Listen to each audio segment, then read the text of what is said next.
안녕하세요. 2025년 12월 11일 목요일 매일 성경 말씀 묵상 시간입니다. 오늘 함께 읽고 나눌 말씀은 시편 140편입니다. 새 번역으로 읽도록 하겠습니다. 주님, 악인에게서 나를 건져주시고 포악한 자에게서 나를 보호하여 주십시오. 그들은 속으로 악을 계획하고 날마다 전쟁을 준비하러 모입니다. 뱀처럼 날카롭게 혀를 벼린 그들은 입술 아래에는 독사의 독을 품고 있습니다.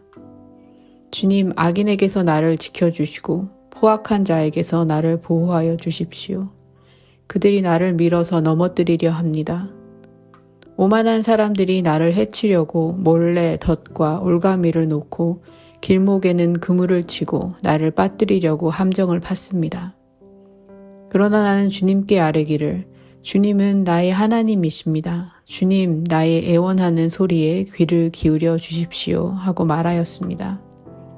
내 구원의 힘이신 주 하나님, 전쟁을 하는 날에 주님께서 내 머리에 투구를 씌워 보호해 주셨습니다. 주님, 악인의 욕망을 이루어 주지 마시고 그들이 우쭐대지 못하도록 그들의 계획이 성공하지 못하게 해주십시오. 나를 애워싸고 있는 자들이 승리하지 못하게 해주십시오. 그들이 남들에게 퍼붓는 재앙을 다시 그들에게 뒤덮어 주십시오. 뜨거운 숯불이 그들 위에 쏟아지게 하시고 그들이 불구덩이나 수렁에 빠져서 다시는 일어나지 못하게 해주십시오. 혀를 놀려 남을 모함하는 사람은 이 땅에서 버젓이 살지 못하게 해주십시오. 폭력을 놀이 삼는 자들에게는 큰 재앙이 늘 따라다니게 해주십시오. 주님이 고난받는 사람을 변호해 주시고 가난한 사람에게 공의를 베푸시는 분임을 나는 알고 있습니다. 분명히 의인은 주님의 이름에 찬양을 돌리고 정직한 사람은 주님 앞에 살 것입니다. 아멘. 오늘은 시편 140편의 말씀을 함께 묵상하도록 하겠습니다. 이 시편은 악인들의 공격 한가운데서 하나님께 드린 탄식의 기도이자 동시에 깊은 신뢰를 고백하는 기도입니다. 시인은 의롭게 살려고 애쓰지만 억울한 위협을 당하는 사람으로 이 시 안에 서 있습니다. 하지만 그는 끝까지 스스로 원수를 갚으려 하지 않고 심판을 하나님께 온전히 맡깁니다. 그래서 이 시는 탄식으로 시작하지만 결국 하나님을 향한 신뢰의 고백으로 마무리됩니다. 1절에서 3절까지의 내용을 살펴보면 오늘 시편에 나오는 원수들은 격한 감정으로 우발적인 폭력을 휘두르는 정도를 넘어 머리로 악을 계산하고 혀와 말까지 무기로 사용하는 사람들입니다. 시인은 그들의 말을 뱀의 독에 비유합니다. 말 한마디 한마디가 사람의 마음을 무너뜨리고 공동체를 찢어놓는 현실을 잘 알고 있었기 때문에 이런 표현을 쓰지 않았을까라는 생각을 합니다. 말의 공격은 단순히 기분 나쁜 언어 정도가 아니라 사람을 무너뜨리고 관계를 깨뜨리는 영적인 공격이 되기도 합니다. 이어지는 4절과 5절을 보면 시인은 그들이 파놓은 올가미, 그물, 함정 같은 사냥과 전쟁의 이미지 속에 놓여 있습니다. 그는 단지 마음이 언짢은 정도의 상황 속에 있는 것이 아닙니다. 주변의 불편한 시선 속에 둘러싸여 있는 것 같고 실제로 쫓기고 넘어뜨리려는 시도 속에 놓인 것처럼 느꼈을 것입니다. 나를 넘어뜨리려고 보이지 않게 준비된 함정, 불편한 시선, 이런 것들 속에서 시인은 숨이 막히는 현실을 경험합니다. 우리도 살면서 비슷한 경험을 합니다. 말로 공격받고 누군가의 계산된 행동에 이용당하는 느낌. 보이지 않는 자리에서 누군가가 나를 사로잡으려 함정을 판 것처럼 느낄 때가 있습니다. 그때 우리는 쉽게 사람에게 분노를 쏟아내거나 반대로 마치 아무렇지 않은 척 마음을 닫아버리기 쉽습니다. 바로 그런 상황에서 시인이 붙든 것은 자신의 힘과 의로움이 아니라 믿음의 고백입니다. 6절 말씀을 읽겠습니다. 그러나 나는 주님께 아뢰기를 주님은 나의 하나님이십니다. 주님, 나의 애원하는 소리에 귀를 기울여 주십시오 하고 말하였습니다. 그는 저는 이런 사람입니다. 이렇게 열심히 살았습니다. 라고 자기 자격을 내세우지 않습니다. 대신 주님은 나의 하나님이라 고백합니다.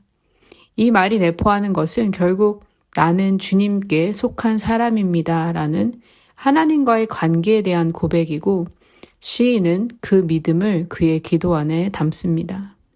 이 한마디가 그가 누구인지 또 그가 어떠한 존재인지 그의 정체성을 다시금 분명하게 해줍니다.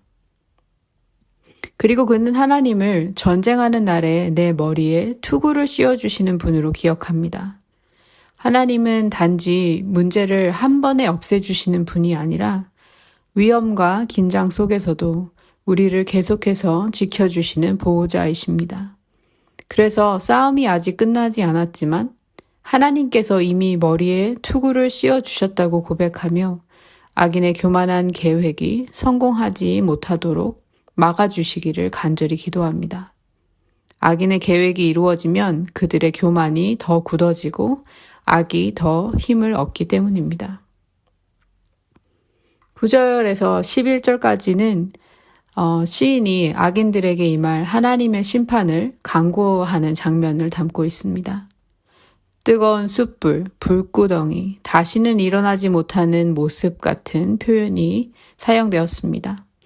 이것은 내가 반드시 복수하고 말겠다는 분노의 감정이 아니라 악이 결국 그 악의 열매를 스스로 거두게 해달라는 기도입니다. 당시 고대의 세계에서는 나라 간의 조약을 깨뜨리거나 배신을 한 경우 불과 돌로 심판을 받는다는 이미지가 널리 알려져 있었습니다. 그런 배경 속에서 시인은 하나님께서 공의롭게 보응하실 것을 믿고 맡깁니다. 인간의 손으로 하는 복수가 아니라 하나님의 정의로운 심판을 구하는 것입니다. 이 시편의 핵심을 분명하게 보여주는 말씀이 12절 이하로 나옵니다. 먼저 12절을 읽도록 하겠습니다. 주님이 고난받는 사람을 변호해 주시고 가난한 사람에게 공의를 베푸시는 분임을 나는 알고 있습니다. 여기서 시인은 자신을 가난한 자와 궁핍한 자의 자리에 둡니다. 아마도 현실적으로 보면 자신보다는 원수들이 훨씬 더 많은 힘과 자원을 가지고 있었을지 모르겠습니다. 그러나 그는 세상의 힘이 아니라 하나님의 정의를 기준으로 상황을 바라봅니다. 그래서 13절에서 그는 눈앞의 현실이 아직 바뀌지 않았음에도 불구하고 이미 결론을 하나님의 손에 맡긴 사람처럼 이렇게 선포합니다. 13절입니다. 분명히 의인은 주님의 이름에 찬양을 돌리고 정직한 사람은 주님 앞에서 살 것입니다. 이 고백 때문에 시편 140편은 결국 신뢰의 시, 하나님을 믿고 그분께 모든 것을 의탁하는 고백의 시편이 됩니다. 이 말씀의 빛 아래 우리의 삶을 조명해 봅니다. 우리가 살아가면서 경험하는 악의 현실, 즉 말의 폭력이나 억울하게 당했던 상황들, 압박과 떨리는 두려움까지도 숨기지 않고 하나님께 솔직하게 아뢰는 것은 믿음의 행위입니다. 그리고 동시에 우리가 직접 심판자가 되려는 마음을 내려놓고 주님은 나의 하나님이십니다 라고 고백하며 하나님의 정의에 우리 자신을 맡기는 연습이 매 순간 필요합니다. 현실적으로 힘과 자원은 악인의 손에 더 많이 쥐어져 있는 것처럼 보일 때가 많지만 하나님은 여전히 고난받는 사람과 가난한 사람의 편에 서 계시고 그들의 사정을 잊지 않으시는 분이십니다. 오늘 하루도 이 하나님을 깊이 신뢰하며 정직과 믿음 안에 주님 앞에서 살아가시기를 축복합니다. 이제 나눈 말씀을 생각하며 함께 기도하겠습니다. 하나님 아버지, 악이 늘 승승장구하는 것만 같은 이 어그러진 세상 속에 살아가면서 믿는 우리가 먼저 주님께 나아가게 해주십시오. 우리의 깊은 두려움과 억울함과 상처를 숨기지 않고 솔직하게 주님 앞에 내어놓을 수 있는 믿음을 우리에게 주시고, 주님은 나의 하나님이십니다 라는 고백이 오늘 우리의 마음의 고백이 되어서 우리의 마음을 위로하고 우리의 무너진 마음들을 다시 한번 세워주며, 무엇보다 우리가 예수 그리스도 안에서 어떠한 존재들인지를 다시금 새롭게 하여 주시기를 기도합니다. 고난받는 자와 가난한 자를 변호하시는 주님의 정의를 믿습니다. 악을 악으로 갚지 않고 심판을 온전히 주님께 맡겨드리며 정직과 신뢰의 삶으로 주님이 기뻐하시는 열매를 맺을 수 있는 우리 모두가 될 수 있도록 주님 우리를 붙들어 주시고 우리를 도와주십시오. 오늘 하루도 주님께 맡겨드립니다. 좋으신 우리 주 예수 그리스도의 이름으로 기도합니다. 아멘.